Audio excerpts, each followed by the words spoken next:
recording. So good afternoon, everyone. It is good for you all to be here with me today for our fourth installation of our Family College Seminar Series. And today we're going to be talking about trends in higher education and college admissions. So I want to begin by just naming that this experience is going to look a little bit different than it did for your children. When we went through this experience with the students, instead of us presenting information to them, we actually had this be a more participatory experience where we had students engage with 3 different articles around today's topics and had them present on what they read and led an open conversation about not only the articles that were presented, but themes and questions that emerged from these articles. I will share with families all of the articles that we shared with students, in addition to some of the other articles and resources that inform today's presentation. But today will be more of a lecture format where I'm going to be talking a lot more about the topics at hand, as well as presenting some information that goes deeper into the topics than what we were able to present with the students. So before we begin, I just want to give a little bit of an overview of what we'll be talking about today. We're going to be starting off with some goals and acknowledgements to kind of frame our conversation this afternoon. We're going to talk about three different and important trends that are currently impacting not only higher education, but college admissions. And that has to do, one, with kind of the college admissions post the race conscious admissions practices, the state of standardized testing, and politics and the college experience. So 3 topics that are very much in the present and forefront of Lynn and I's mind as we're navigating and working with our seniors and our juniors as they're thinking about their future homes. We're going to present through each of these topics some observations, some challenges, some opportunities, and some considerations. And then we'll leave time at the end for any questions that you may have. And as always, if you do have any questions, feel free to drop them up in the chat box, or feel free to ask and unmute yourself at the end of the presentation, and we'll take it from there. So in thinking about the creation of today's seminar, what I hope to be able to do is situate college admissions practices and policies in a historical and a contemporary context. I want to be able to share trends that may impact the way college counselors work with students and or the way students engage with their college search. We want to take this opportunity to debunk myths. So I'm going to try to be as objective as I can be. I'm not going to be necessarily infusing my own opinions on any of these topics, but really presenting them as they are. And inherently through that, also then debunking some myths that go along with these topics. And then an affirmation, which is that no matter the future, we're here to guide, support, and affirm you and your children throughout this process. Of course, the future is never guaranteed. We don't know what is in store for tomorrow, but we are always going to be here in support of your children in the ways that we best can be. In creating this webinar and in creating this presentation, this is definitely a kind of labor of love between Lynn and I, which is why I phrased these acknowledgements in the we. But I want to just acknowledge that Lynn and I may be higher education nerds, and these are topics that we're really interested in from a personal and professional perspective. We are neither legal experts or historians. So we're trying to, I will present as best of a synopsis and as best context that I can provide on each of these topics. But it's important to just recognize that I am not a legal expert or historian. We can only present on what we know right now. Of course, as I mentioned earlier, the future is to be written, but with so much going on, we're trying to give a context about what has happened, what got us here, and where we are right now, and as much as possible, have some considerations about what this may mean in terms of the future for students and families. We are part of the conversations both locally and nationally. So through Lynn and I's involvement in the college counseling and college admission sphere, a lot of what we talk about and a lot of what's informing our own perspectives is informed by conversations that we're having with other college counseling professionals and other admissions officers, not only throughout New York City, but across the country. We are a part of organizations on the national level that keep us really engaged in really interesting ways. So know that that is part of the framing and part of the thinking in today's conversation. We may talk about issues that can be controversial, and it's okay to disagree on them. So I'm not expecting that we all have alignment, and I'm not expecting that we all are going to see these topics in the same ways. As I mentioned earlier, I'm trying to present information that's important and trying to be as objective as possible, recognizing that folks are going to enter this space with their own ideas and their own histories and their own politics or professional or personal histories and that's all okay and that's all valid, right? So we want to make sure that we all just make acknowledgement of that, because these conversations can be tense and they can be really difficult, but it's important for us to engage with them nevertheless. So where I want to begin today's conversation is talking about what happened this past June with the Supreme Court striking down the use of race-conscious admissions practices at private and public universities across the US. This really did mark a really important shift in the way that college admissions is run, and it has made and will continue to make some pretty lasting impacts in how students are evaluated and ultimately selected in the college admissions process. But I want to begin by focusing on this concept, this practice, and this phrase, race-conscious admissions practices. And it's really, really important to make this distinction, because most news articles had deadlines declaring that the Supreme Court struck down affirmative action in college admissions. And that's really not what was happening here. Certainly, race-conscious admissions practices did emerge from affirmative action policies in the 1960s, but affirmative action itself wasn't what was at stake in this decision. It was the use of colleges using race as one of many factors in making decisions and engaging in holistic admissions practices. So race-conscious admissions is really more of an accurate descriptor, because again, it illustrates how admissions officers have considered an applicant's race as one factor that may influence how a reader may evaluate and contextualize a particular applicant. When affirmative action was introduced in the 1960s, it was in relation to the workforce, and it wasn't solely based on race. But in conversations with admissions, conversations rather with those outside of the admissions profession, race-conscious admissions practices and that specific practice gets conflated with affirmative action. And a lot of that has to do with the history of how the Supreme Court has engaged with challenges to both affirmative action and race-conscious admissions practices in higher education.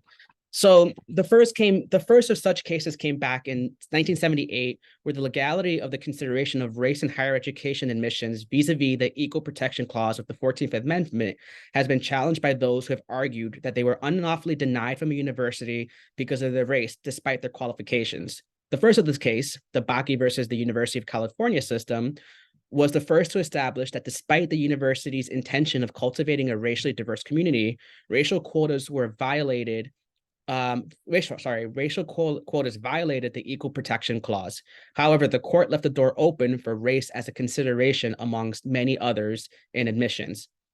In 2003, in the Grutter versus Bollinger case, the Supreme Court ruled that the University of Michigan Law School could use race-conscious admissions practices as a way to increase campus diversity. However, in that same year, in the Grants versus Regents case, the Supreme Court ruled that universities could not give applicants an extra point, as was done at the University of Michigan at the time, to students from historically underrepresented groups. The use of race-conscious admissions practices was once again reaffirmed, though, in the 2003 Fisher versus the University of Texas case in 2016, a case that was spearheaded by conservative legal strategist Edward Blum, who was the head of Students for Fair Admissions, the case that was brought about in the Supreme Court this past year. So the cases that revolve around the use of race in college admissions have represented over 45 years of legal precedent that upheld the consideration of race in admissions, although throughout the years, the Supreme Court has fine-tuned their language and application over time. So that leads us to kind of where we are today. And the Students for Fair Admissions versus Harvard and versus the University of North Carolina, this has been an ongoing legal battle since I began this profession over 10 years ago. But on June 29th, 2023, 2023, the U.S. Supreme Court held that Harvard College and the University of North Carolina violated the 14th Amendment of the U.S. Constitution and Title VI of the Civil Rights Act of 1964 by impermissibly using race in the undergraduate admissions processes. Specifically, the court held that UNC's consideration of an individual student's race violated the 14th Amendment's Equal Protection Clause, which applies to public colleges and universities.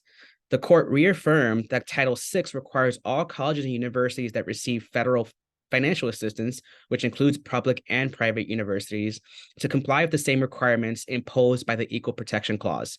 And the court held that Harvard College's consideration of an individual student's race violated those requirements as well. So I pulled some language specifically and directly from the court's ruling that provides and colors a little bit further what was shared in the ruling. So the admissions programs, according to the Supreme Court, failed to articulate a meaningful connection between the means employed and the gains they improved, and the gains that they pursued in terms of the pursuit of pursuing a racially diverse student body. The admissions programs also showed to disadvantage some racial groups and employed racial stereotypes by treating the fact of an applicant's race alone as saying something meaningful about the applicant's lived experiences or what other qualities the applicant could bring to a campus environment. And lastly, the majority justices proclaimed that the programs lacked a logical endpoint that would guide courts in determining whether the school's diversity goals had been achieved, and the use of race in admissions was no longer necessary.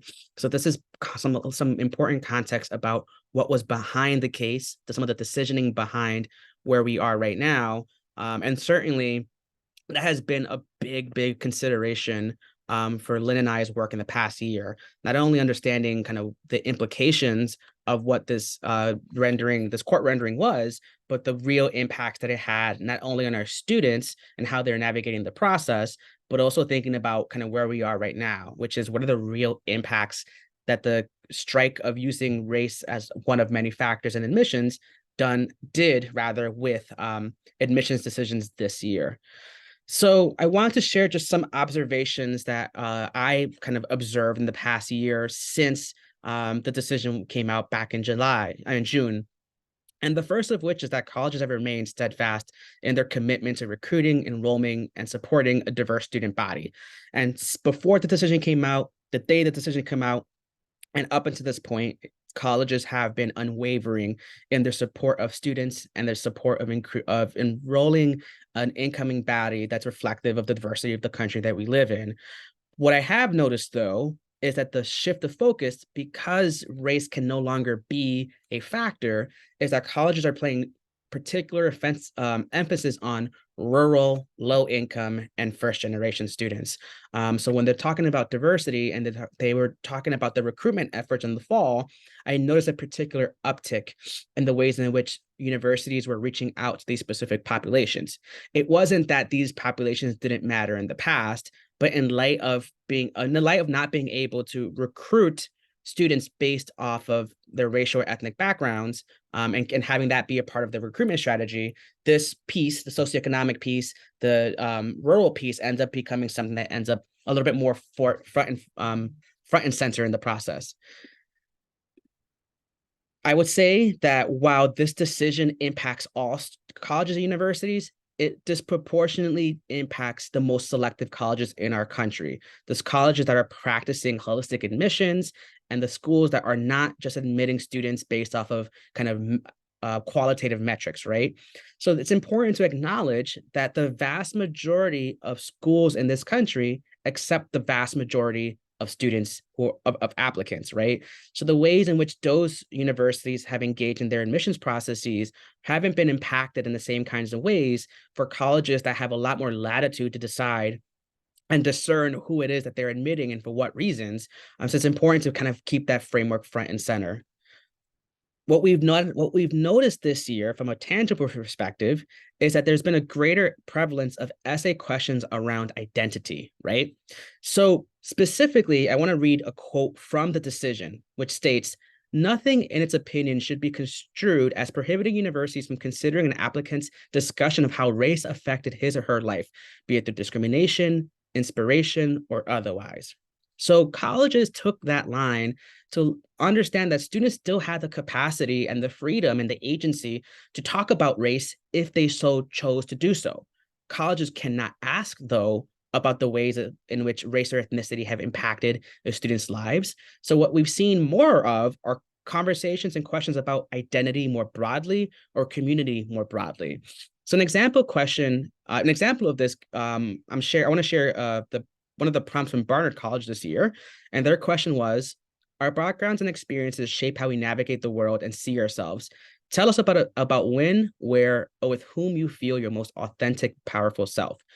So as you can see from these questions, they're pretty open to interpretation.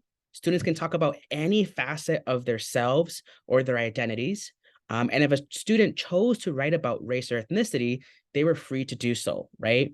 But the ways in which an admissions office had to interpret that information, that is something that is under quite a bit of scrutiny, and it's something that universities really, really worked very closely with their legal counsel to understand kind of what is within the realm of legality and understanding very clearly what is it that they can do, what is it that they can't do, right? So the universities have to be very, very careful not to mention race in their summaries of applicants. And if a child did talk about race, it's always connecting it back to the child's lived experiences, right? So that important framing, that important kind of connection became really, really vital because ultimately, and this is some anecdotal feedback that I've heard throughout the year, is that some colleges are really concerned about getting sued, being the next university to be, on the target of students for fair admissions. So they're really, really, really acting conservatively to ensure that they're protecting themselves and their institutions. And certainly consultations with legal counsel is not a practice that's unique to this year, but with the scrutiny and the level of scrutiny that colleges and universities are under, there is a palpable pressure that they're facing that we've noted in our engagement with admissions officers throughout the year. At this juncture, we don't know anything about the incoming composition of any college's first year class. And the reason for that is because while the Common App does ask a student about their racial and ethnic background, they do so because colleges are required to report demographic information and other data points to the federal government. However, college admissions offices cannot access that particular piece of information until their incoming class is officially closed. So once an admissions office knows who's accepted their offers, once they've officially made their final movement off their wait lists and they're not accepting any more students, at that juncture is when they can look at the data and understand the racial and ethnic composition of their incoming class. So right now, no one knows what diversity on that metric is going to look like for next year, which is super interesting and concerning, especially for those for whom this is going to be an important part of their college search. Another kind of important shift that we've noticed is that fly-in programs and scholarships have been impacted by this case. So fly-in programs, just for a quick background, these were opportunities offered by the college either at the point of application or at the point of enrollment for students from historically underrepresented backgrounds to join the campus for a 2 or 3 day experience, stay overnight, learn about the community, learn about diversity, equity, and belonging in particular, before they had to make up their mind about applying or deciding to enroll. And these programs were specifically for students for historically underrepresented racial and ethnic backgrounds, though they were also open to LGBTQIA plus identifying students, low-income students, and first-generation students.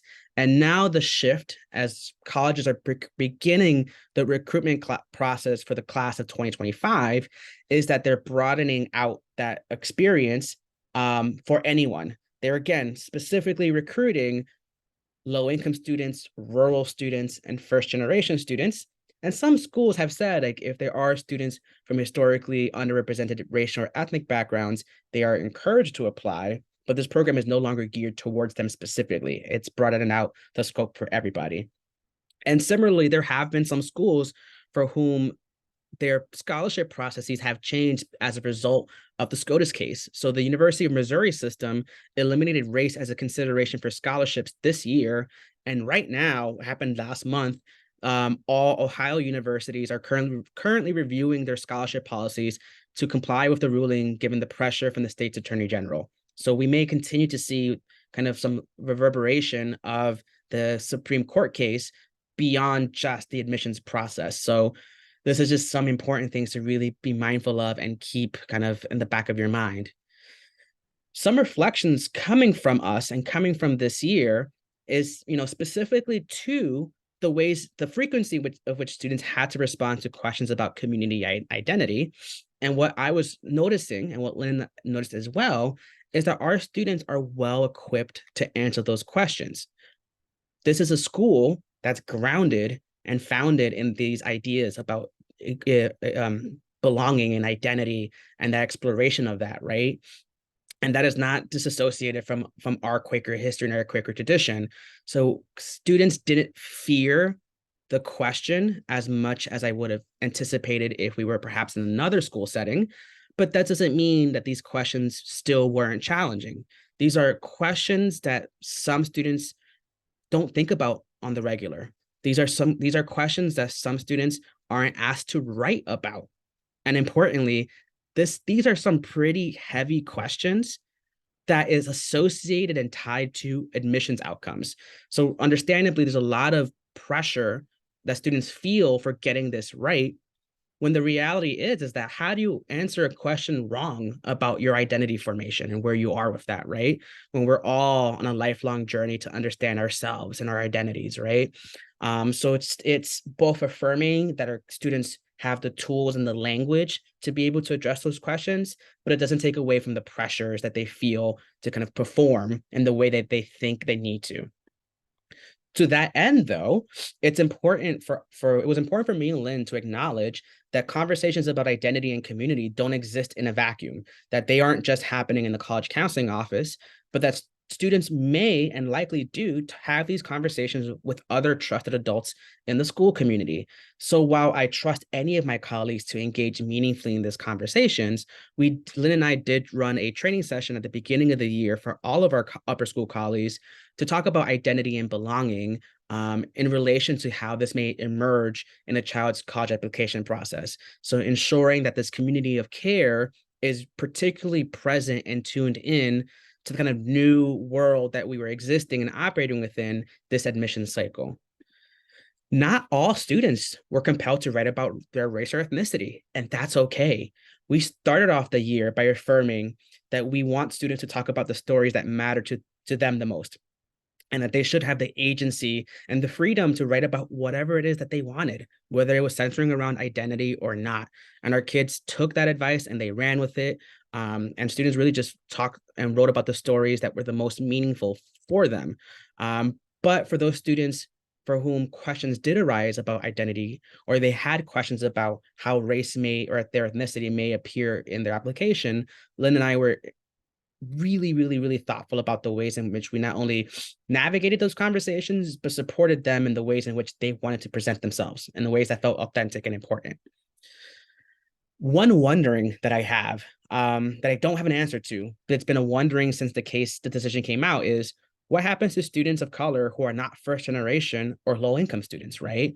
So if a university or college is flagging low income students or first generation students as being an institutional priority in terms of creating a diverse incoming student body, what happens to those students who don't have those identities, right? What happens to our middle or upper class, students of color and their families where, racism can still exist for them, or their identities may still be really salient pieces of how they navigate Brooklyn Friends or they navigate the world? How is it that admissions officers will be taking stock of that, right?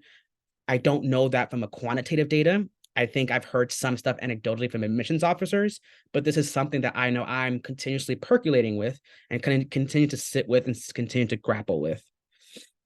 What happen after the elimination of race conscious admissions in California reflect what will happen this year? So while the strike down of the use of race conscious admissions practices through the Supreme Court's ruling this year is now affecting all 50 states, it doesn't mean that this is the first time that we've seen this happen. Michigan and California are two good examples of states that have struck down the use of race in their admissions processes, and we can see what happened at those institutions. So specifically in California, in 1996, the citizens of California voted for Proposition 209, which barred the use of race as an admissions consideration in the University of California system.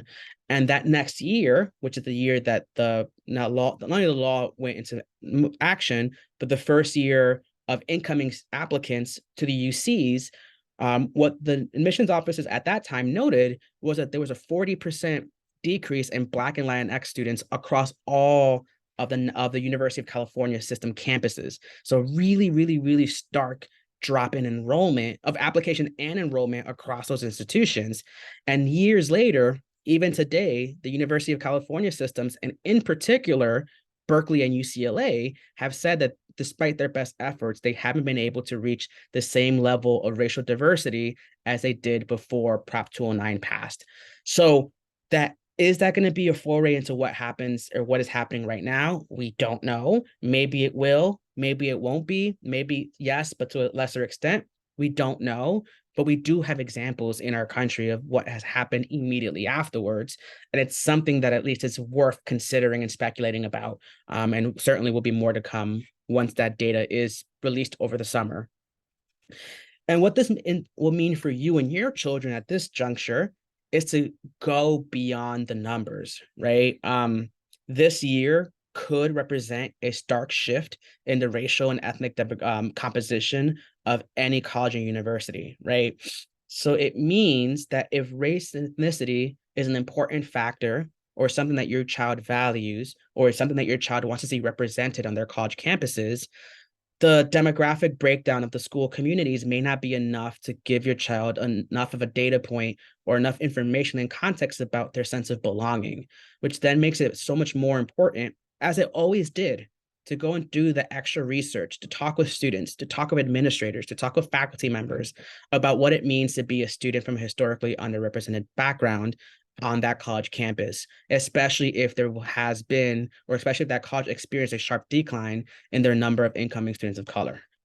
This is something that we will, of course, navigate and talk with students, but as you are all engaging in the search process and exploring, this is something I implore you to really think about with your children. The next conversation of topic is standardized testing, the thing I hate to talk about, but the thing that is always ever present in our mind, especially for junior families. So I want to begin by just talking about the schools that right now do require testing. So as you're thinking about colleges that your children are exploring, many students have already had their second meeting with their college counselors, so they're knee deep in college research and considering plans for the future. I want you to be really pragmatic about this list of schools that are requiring testing.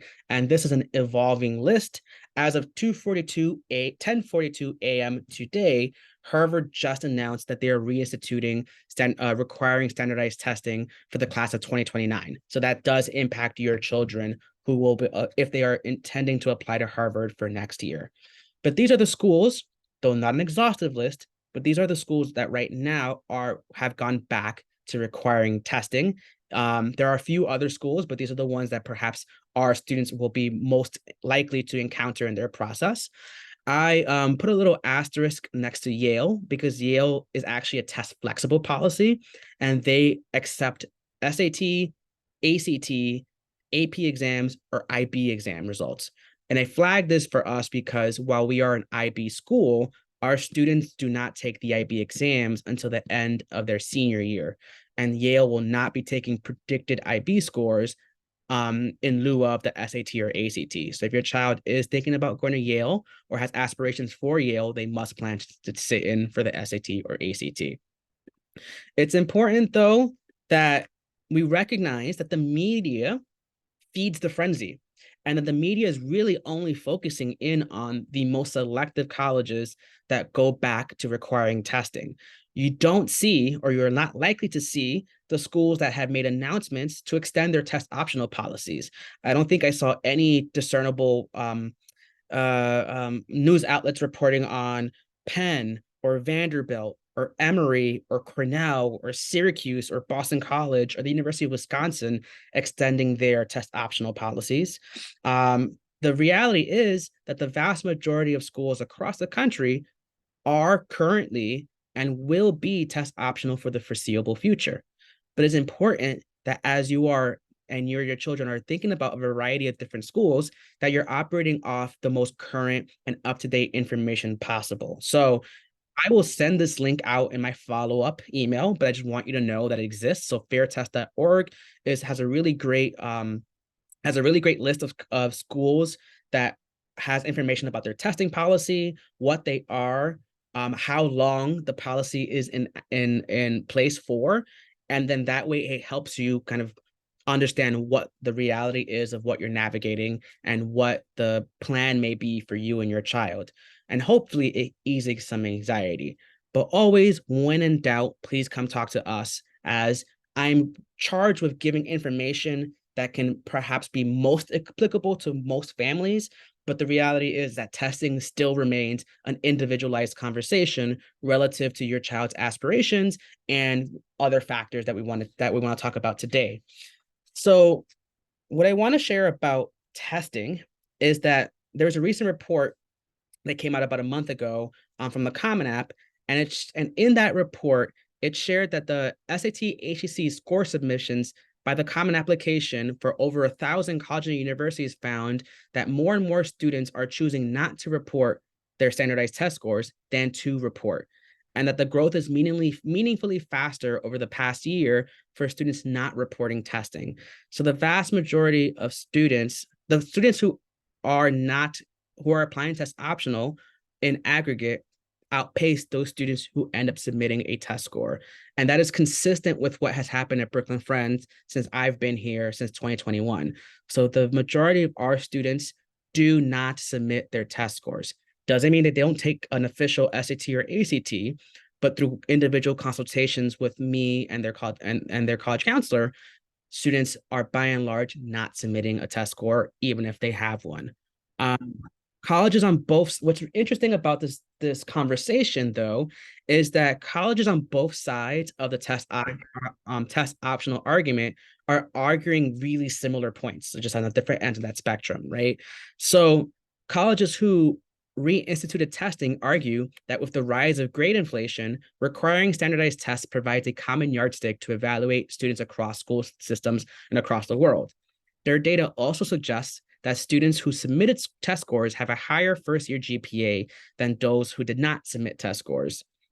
But the advocates who are contrasting that same point are also saying that the test scores could potentially be indicators and predictive of first-year success, but beyond the first year, it has no bearing on a student's academic ability. And even in some studies, it does show that yes, students who did not submit a test score at a particular university did have a lower GPA than those who did submit the scores. But I think the question then becomes, well, why does that matter? Why should that matter? Does that matter, right? Does that make that student any less valuable, or does that make the student's experience any less valuable, right? So something to consider. Students are also talking about diversity, and that testing can be a tool to help increase and advance diversity efforts, and others are saying that it does not advance it. So schools like MIT point that their institutional research shows that requiring standardized testing helped them identify low-income students and students from historically underrepresented backgrounds that may have otherwise been overlooked without a test score at hand. So if their argument was, if there's a student from a school that they don't recognize who is a math whiz, right? If there's no relationship with that particular school, if without a test score, they couldn't feel confident that that student could take math at the level required at MIT. But with a test score, that is an opportunity for that particular student to show aptitude in that arena, right? But the advocates for test optional and test bind policies are arguing about the biases that are inherent within the design of the exams, and that these tests heavily favor students from higher socioeconomic backgrounds. So it's just been really, really, really interesting to read about the debate. And again, the kind of both sides of the coins that are being presented on very similar topics. And of course, to no surprise, the debate is most alive at highly selective institutions, and the schools who, by and large, are going back to testing tend to be more selective colleges. So the question remains, to test or not to test, and what makes sense for your child? And the answer is simple. It depends.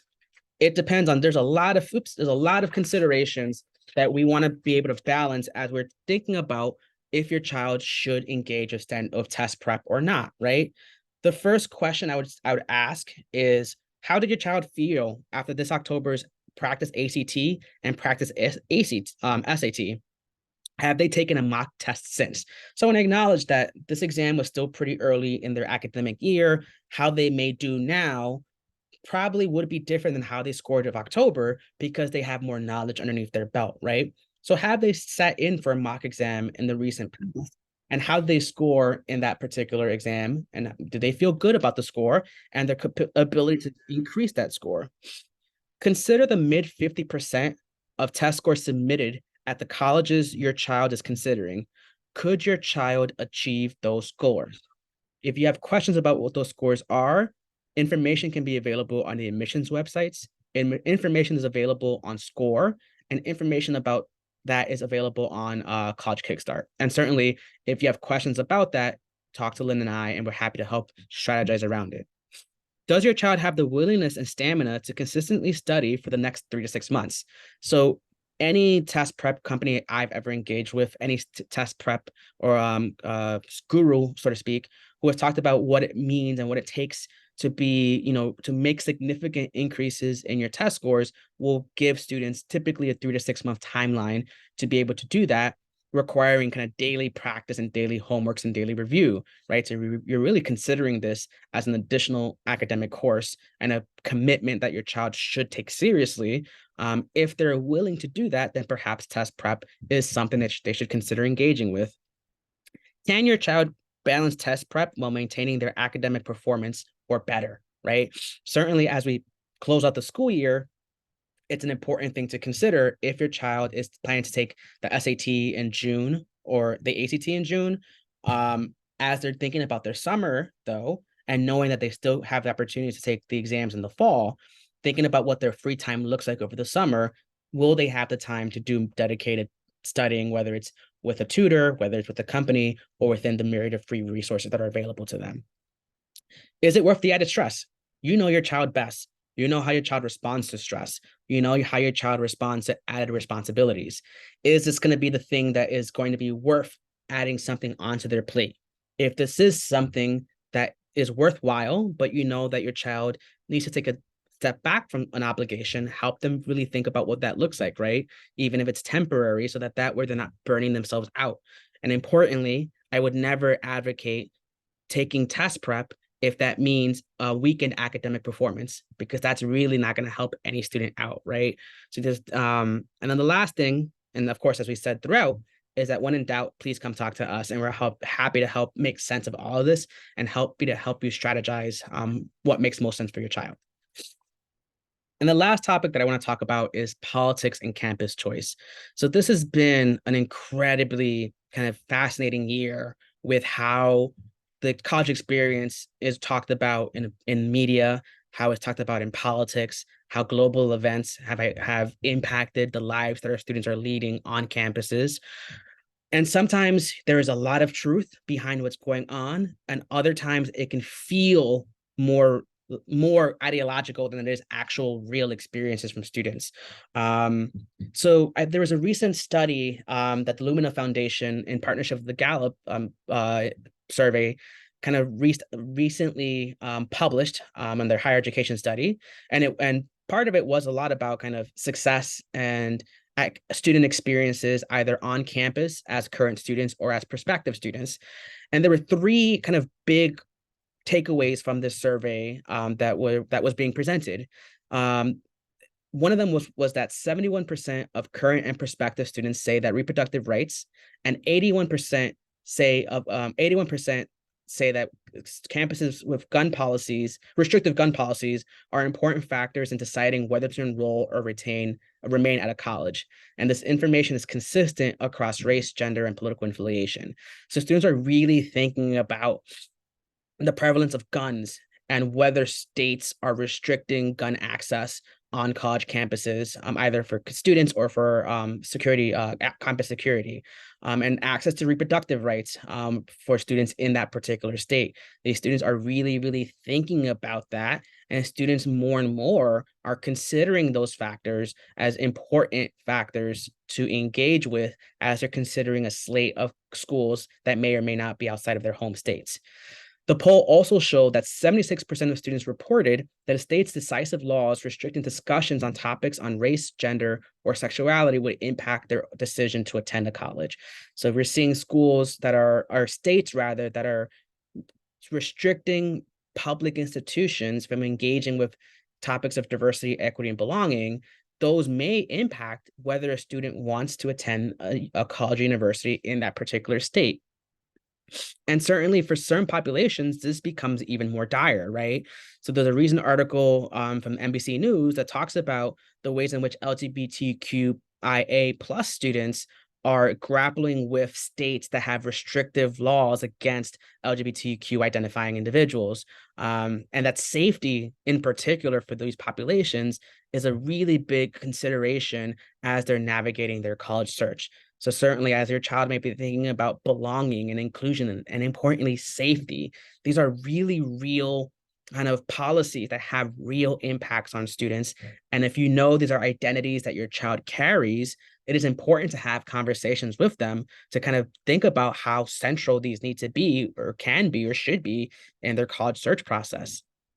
If diversity, equity, and inclusion, if those tenets are important for you, or if they're important values to your child, then it may be worthwhile to check out the DEI legislation tracker from the Chronicle of Higher Education, which provides up-to-date information on proposed legislation. So you can see what's happening across the 50 states. You can read more about the bills that are being proposed or the bills that are currently enacted. Because again, they have very real implications on what's happening on college campuses. And that is shifting the culture and the community that exists in these spaces. For some students, that is not going to be a factor. For others, it's going to be a really big factor, right? The importance for me is that you have these conversations with your child and have them for themselves articulate how much that matters. So when I think about politics and I think about the overlay within the college search, I recognize that colleges represent a wide range of political thoughts and way of being. I want students to think about the values that they hold for themselves and the values that you hold as a family. And will those values play a key role in your college's search, right? Do you want that present in the school's mission statement? Do you want that to see that in terms of their strategic development? Do you want to see that in the ways in which values manifest into the curriculum? Do you want to see that in the ways in which students are engaging with one another, right? These are not insignificant and they may not be insignificant to your child's process. So if they aren't, let's really uplift the ways in which that may materialize and the ways in which we have to evaluate that. I also encourage to challenge the narratives of on-campus climate that's presented in media and politics. So without any contact with current students or administrators, you'd think that there's mass hysteria. And I know anytime I watch the news, and again, because I'm so plugged into the higher ed world, I listen to how higher education and college campuses are talked about on all sides of the political spectrum. And you would think, my goodness, the kids aren't okay. Like there's hysteria going on. The kids must be losing their minds.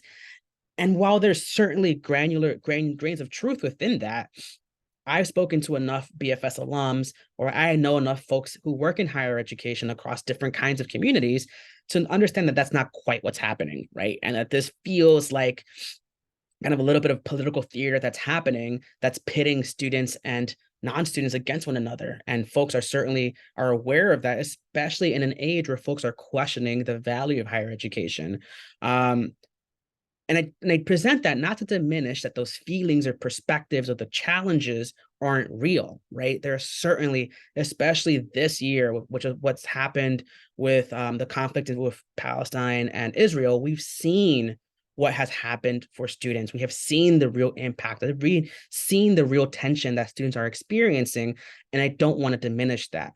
But as you are helping your child navigate the search process, the best people to ask about what's happening are the people who are living that experience. So as you are going on tours, as you're engaging with admissions officers, as you have the opportunity to connect with students or administrators, ask those difficult questions. You are in the position right now of making choice, right? The schools want you to apply to them. They want to sway you in that direction. And your child has the choice to say, yes, I want to apply to that institution, or no, this is not the right fit for me. And I empower them to ask these questions, even if it feels uncomfortable in the setting of a tour with strangers. If this matters for you, make it matter and be unapologetic of the information that you're seeking out. Because if you are sending your child away for college, I want you, as the families, as the loved ones of these students, to feel confident that while we can't protect our students from the world and what could happen, you at least feel good about the institutions that they're entering and the people there who are charged with caring for them, right?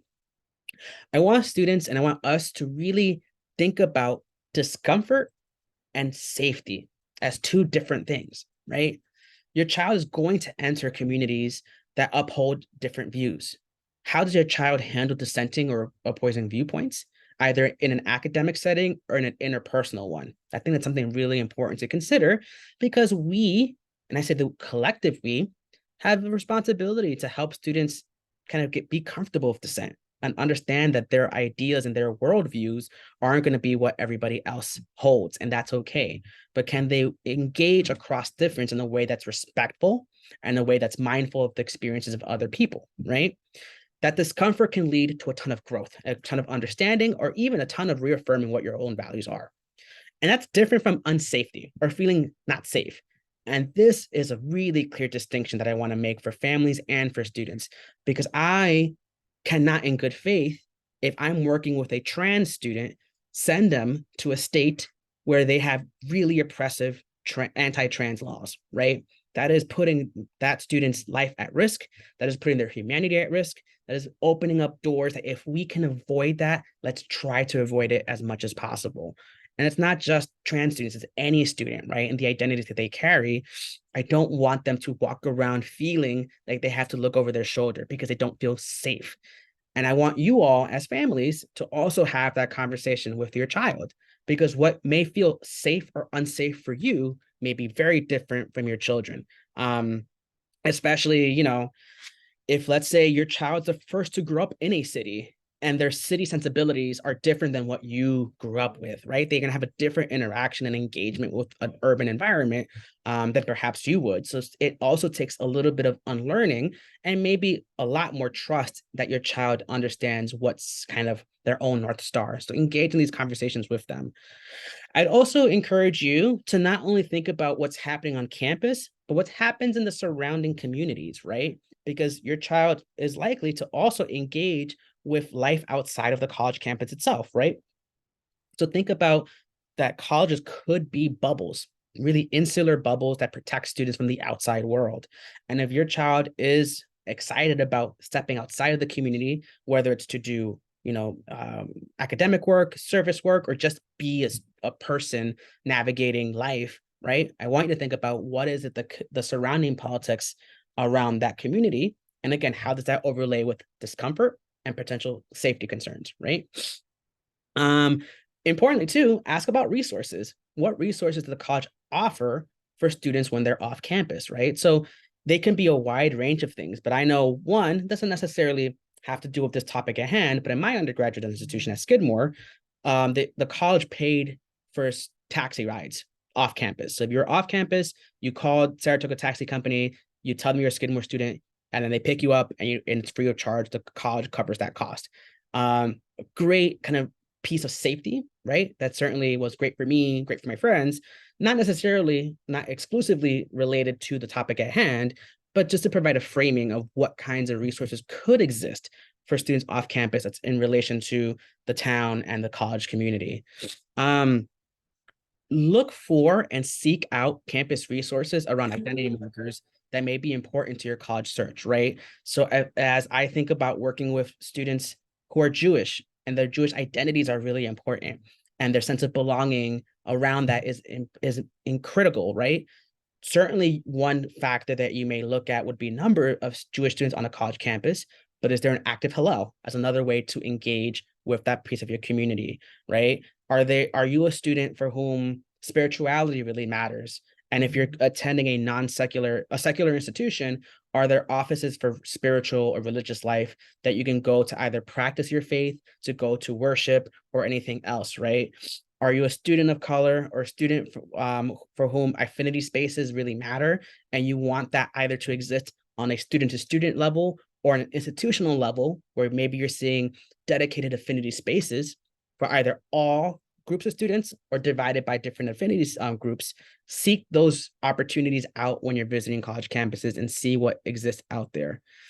And then the last one, and I think a lot of this emerged for me through my own reading and research, is recognizing the privilege that many of our students have of choice, of knowing that and recognizing that not every student has the luxury to leave their home community, or even leave their home state for college.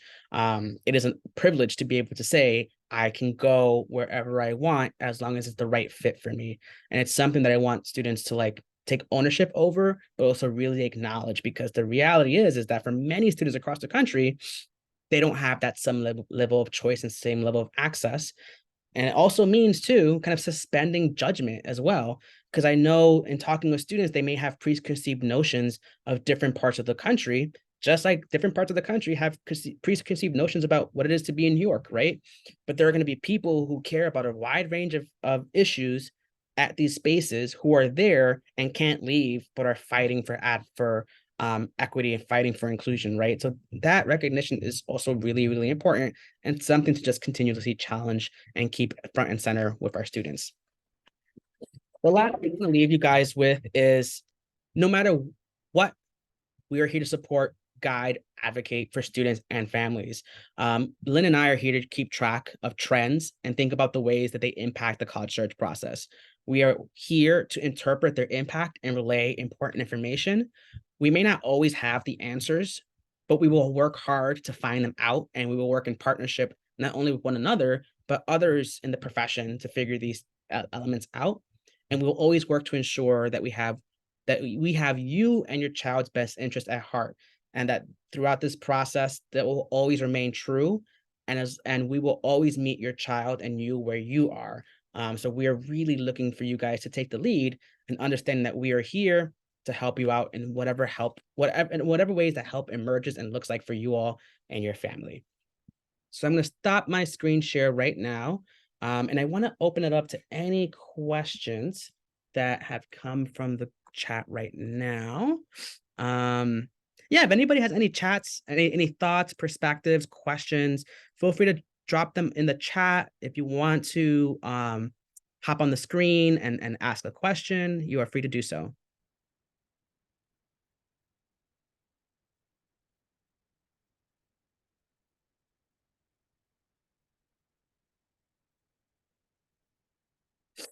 All right. Well, if no one has anything to share right now, thank you so much for your time and your consideration this afternoon. This is a hard presentation. I think I racked my brain for weeks. And honestly, this has been something that I've worked on, some iterations of it in the past year, because they're so charged. There's so much information. There's so much, I feel like even in this hour, I just scratched the surface. But philosophically speaking, it's important that I have these conversations with you all. It's important that I have these conversations with students, because this is the real world that they're entering. And even if I don't have the perfectly presented information possible, I'd be remiss to not at least engage with it in the best way possible. And that's what I'm doing right now with you all. So certainly this is not going to be the end of these conversations. I hope to engage with you all in any way that you feel that is pertinent. Otherwise, thank you all so much. I appreciate your time, and I will see you all in our next Family College seminar. Take care, and I'll see you soon.